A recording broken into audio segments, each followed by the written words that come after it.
Good morning, good afternoon. Today's April the 9th, the day after the total solar eclipse. I don't know about you guys, but my sister and I sat out on the porch and watched from beginning to end. Even though we're in North Carolina, we didn't get 100% total darkness, but it was something like 86%. But it was really cool to watch. I'm sure most of us, if we're old enough, have seen solar eclipses before, but it doesn't matter. It's just so cool to watch, and it's such a big event in the sky. So anyway, I loved it.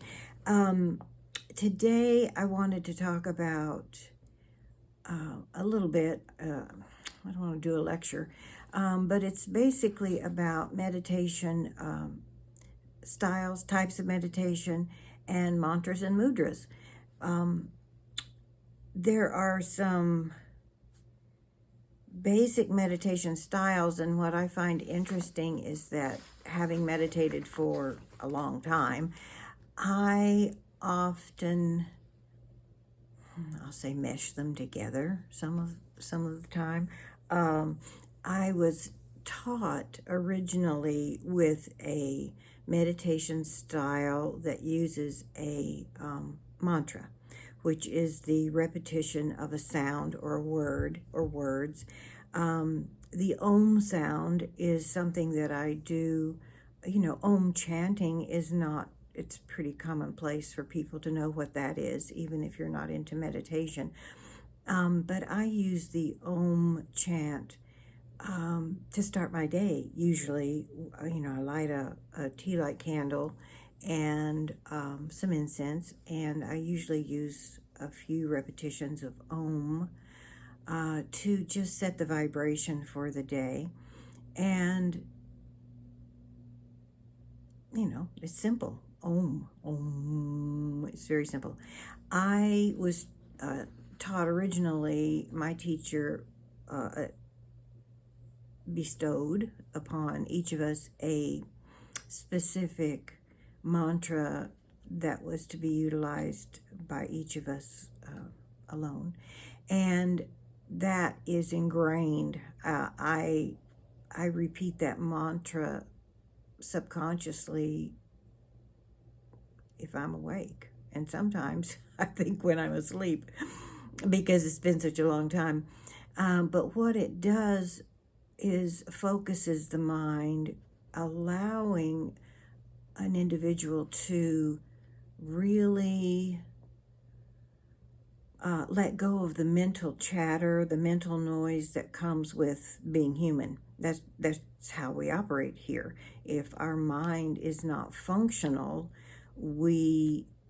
our body may be alive, but we're not a functioning person, and that happens with brain injuries and so forth. But under normal circumstances, we need our brain to function in the earthly realm. That's a basic part of our anatomy that is necessary. However, if we are trying to access the deeper part of ourselves, that part of ourself that is not the body, that is consciousness, that is our soul self, that requires us to quiet the mind, allow the mind to focus on something else rather than our daily chatter. So a mantra is one way to do that. The other methods of meditation, which I've utilized and incorporated them all through the years, oftentimes in one particular sitting, so it can be interesting. Mindfulness is focusing the mind on our thoughts as they occur. So oftentimes the instruction is to sit and, close your eyes. Closing the eyes just shuts out that particular level, that senses input, shuts off that level of distraction. You don't have to close your eyes, but it's helpful in just shutting off that input avenue. So you close your eyes and relax, and as your mind will do, it begins to think, whether it's about what to get at the grocery store, I need to get gas, did I do that assignment, whatever. Simply sitting and relaxing and letting those thoughts occur, but picture them somewhat like a cloud, and you just see them float by. Just let one thought after another float by, giving it no, don't attach to it, don't embellish the thought. That's mindfulness. Spiritual meditation is more of a contemplative style, oftentimes a specific religion, Christianity, Sufism, any number of religions, have a contemplative practice that is the version of spiritual meditation.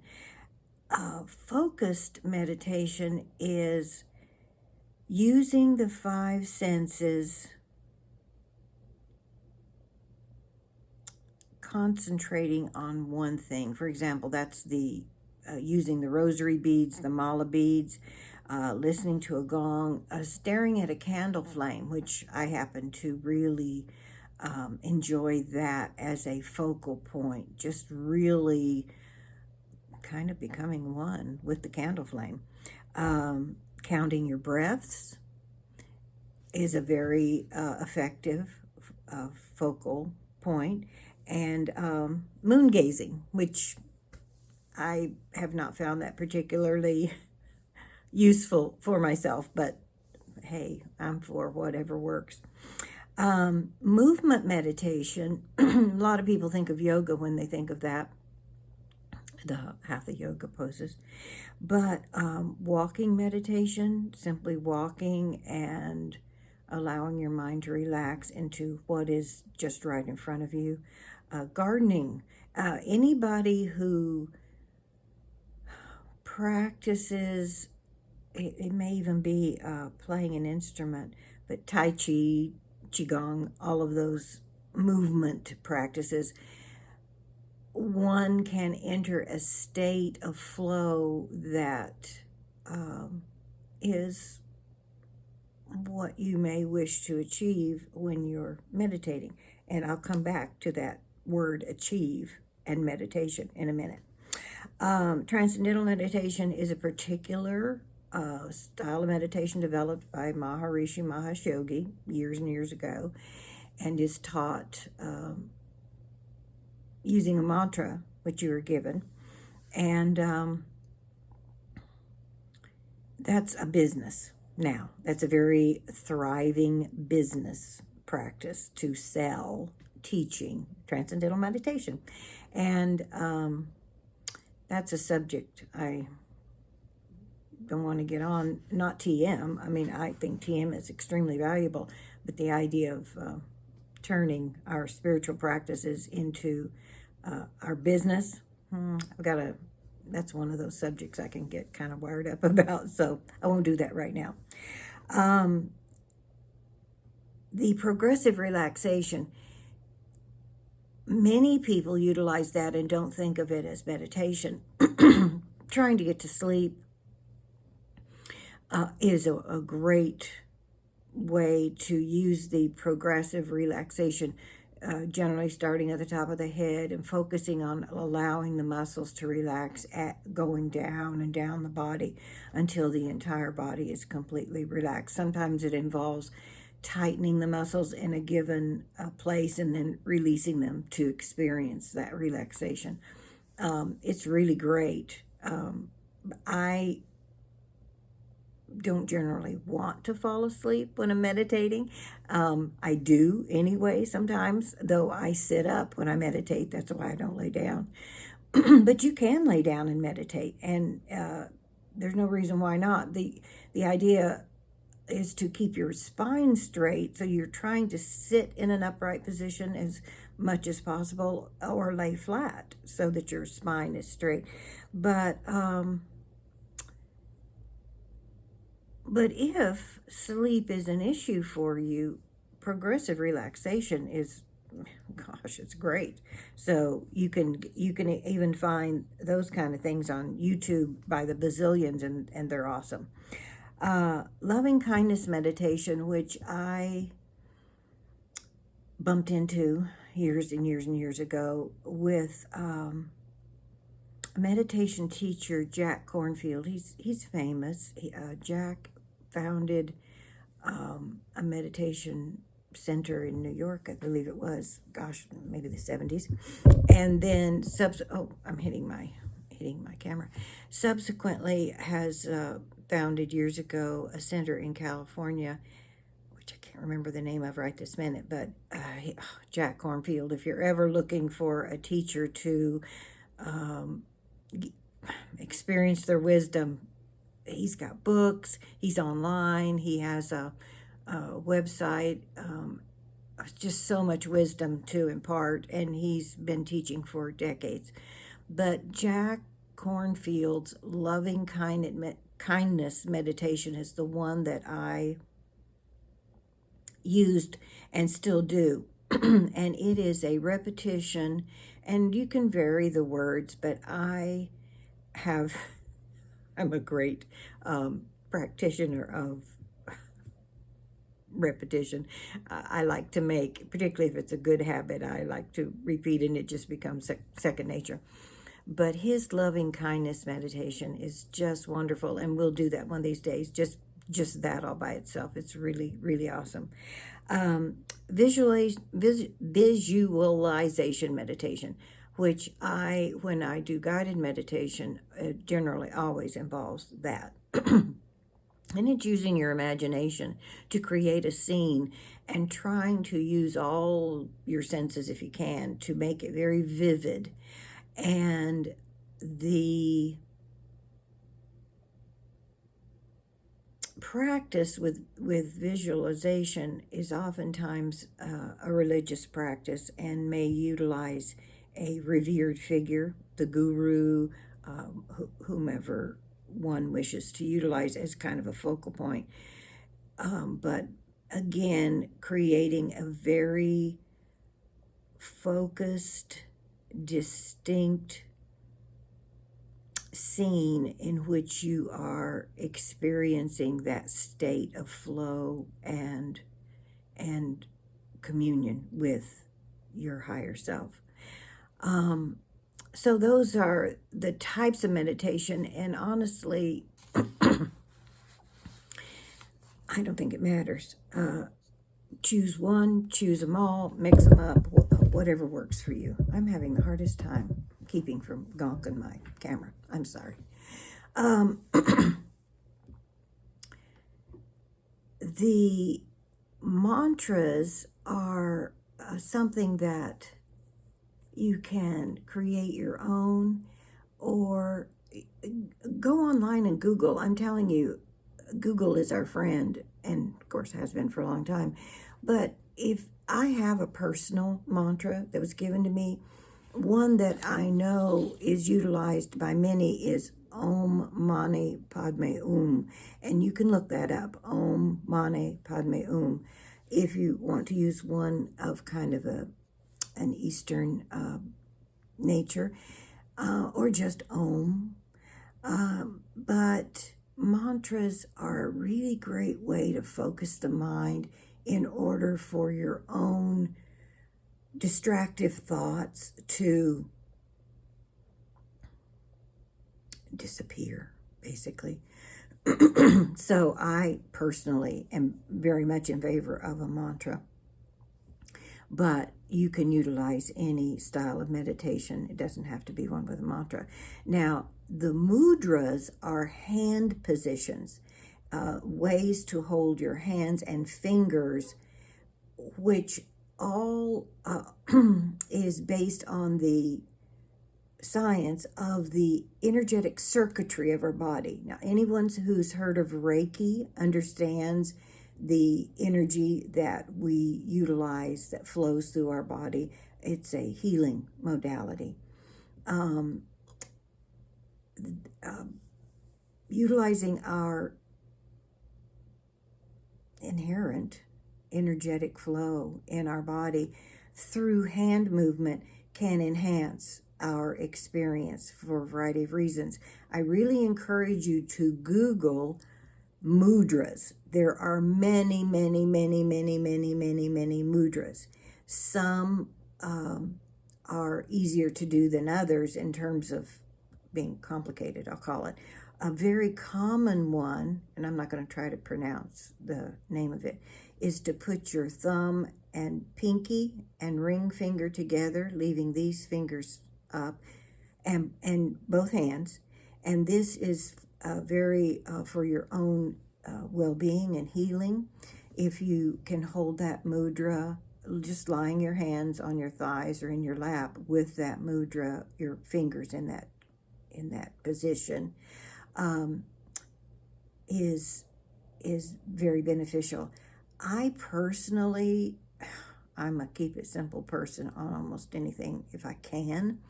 So I will just lay my hands in my lap. And if you see Buddha statues, you will often see where the hands are simply overlapped and the thumbs touch. That is my most common hand placement. Sometimes I just have my hands laying in my lap, usually palms up. Palms up is a receiving. You're in a receiving position. So you're arranging yourself, setting yourself to receive. Even when we don't give that a lot of thought and don't analyze, we know when you reach out your hands like this, you want to receive something. So I just lay them in my lap and they're kind of palms up. So take a look at mudras if you want to go deeper into that part of meditation to enhance your experience and your life in general. What the Hindus and the Hindu religion, which is ancient knowledge, that if we ignore what's already been developed, we're kind of shortchanging ourselves. I do not practice any particular religious path. I have been taught originally, my meditation practice was taught by an Eastern teacher, guru. But it is not necessary to embrace any religious practice in order to bring ourselves in alignment with our true nature, with our higher self. Oftentimes, organized religion can lead us as far away from that as humanly possible. It's as earthbound, doing outer practices are not a lot different in my mind than going shopping.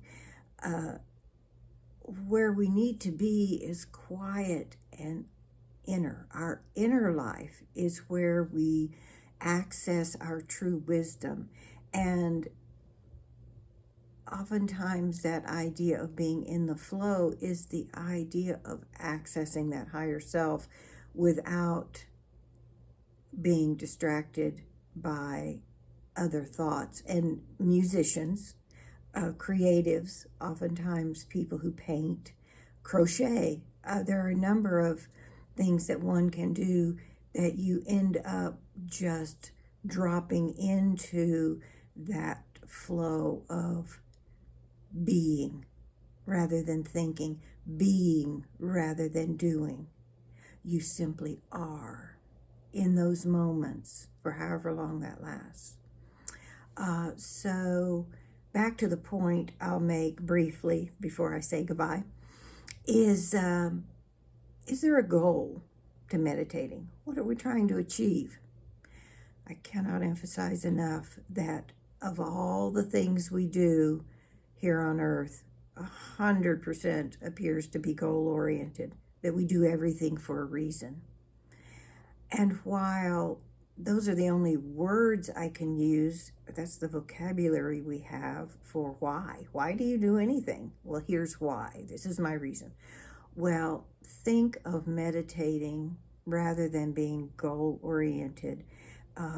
When people say that wasn't a good meditation, or I failed, I couldn't meditate, I sat, but I couldn't meditate. No, no, no. Erase that from your vocab. If you sit and are quiet, just sit and allow yourself to be. That's it.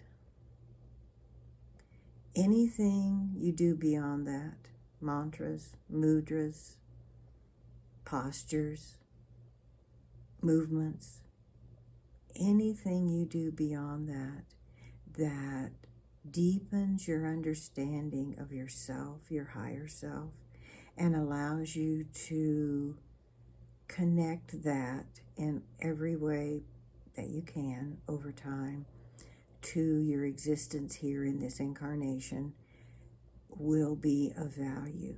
Don't let yourself get hung up on meditation's too hard. I don't have the time. I don't know how to do it. I can't do it. Let all that go. If you can sit down and be quiet for 30 seconds, that was 30 seconds of quiet, allowing yourself to be rather than do. That's kind of that. That's all I'll have to say today. I think next time, maybe we'll just do a loving kindness meditation. That is just so awesome and simple. And so we'll think about that. Have a great day, and I hope you're all jazzed up from the eclipse.